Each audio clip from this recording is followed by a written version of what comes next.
అనగా అనగా ఒక ఊరు. ఆ ఊళ్ళో లిల్లీ అనే ఒక అమ్మాయి ఉంది. అయితే ఆ ఊరికి చివరగా ఒక పాడుపడిన బాగుంది. ఎందుకంటే ఎవరు వాడకపోవడం వల్ల పాడుపడినట్టు అయిపోయింది.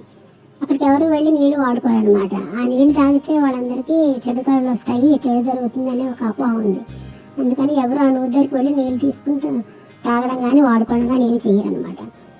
అయితే ఈ లిల్లీకి మాత్రం ఎప్పటి నుంచో యాంగ్జైటీగా ఉంటుంది.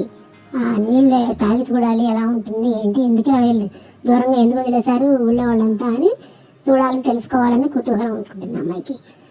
ఒకరోజు వెళ్తుంది అన్నమాట. రాత్రి బయలుదేరి అక్కడికి వెళ్ళి నూతిలోకి చూస్తే నీళ్ళు చక్కగా మెరుస్తూ ఉన్నాయట. వెంటనే ఒక చేద వేసి చేత్తో నీళ్ళు తీసుకుని తాగి చూసిందిట. తాగి చూసిన తర్వాత నీళ్ళు మామూలుగానే అనిపించేట. సరే ఇంటికి వచ్చేసి పడుకుందిట. పడుకున్నాక కళ వచ్చింది తనకి. తను వేరే లోకంలో ఎక్కడో ఉన్నట్టు, ఏదో రాజవంశానికి చెందిన అమ్మాయిలాగా, రాజకుమారిలాగా అంత దర్జాగా ఉండి, పైగా తనకు మంత్రశక్తులన్నీ మంత్రాలు నేర్చుకుందిట.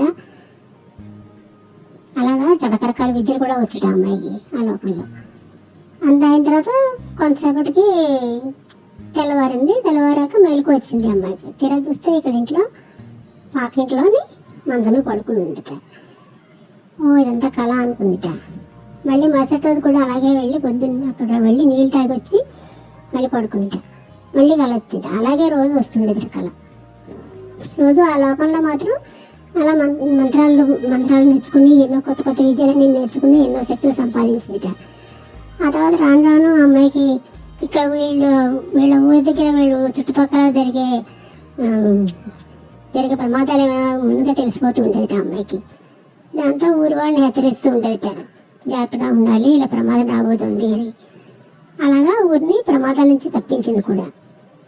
దాంట్లో కొంతకాలానికి ఆ ఊళ్ళో వాళ్ళందరికీ ఒక దేవతగా అయిపోయింది.